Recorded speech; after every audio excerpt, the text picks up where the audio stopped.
Like I was saying, my mom put him through everything. There were times when I saw her pretty much brainwash. Well, not pretty much. She was brainwashing him with my grandmother right in front of me, and I felt helpless because I couldn't do anything. You know, there were times when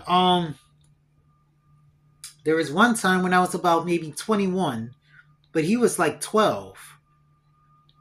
And I saw my mom. My mom was so petty. My mom was so sinister. She would even the littlest things would satisfy her. The littlest things would satisfy her.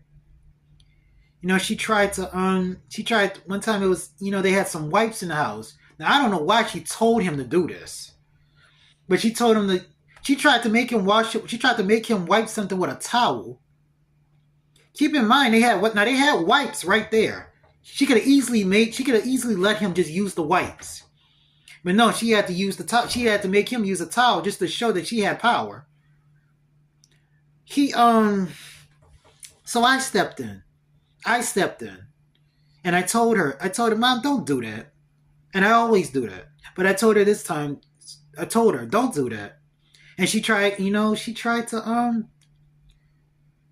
mess over me. But at the same time, yeah, I told her don't do it. See, what happened was I was gonna get the wipes out of her hand, because she lied and said that the wipes were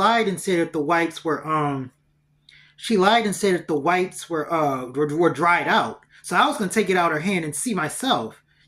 When she finally did give it to me after trying to mess over me, I looked. The wipes were as wet. The wipes were as wet as water. So what that means is, and we lived with that. We both lived with that our whole lives. He's put 20. He At one time, I noticed that he put 20 years in, and I'm 31, so I put over 30 years in. So we've lived like that our whole lives, and then neither one of our dads wanted to see us. So we've been through a lot, but somehow I still kept my humbleness,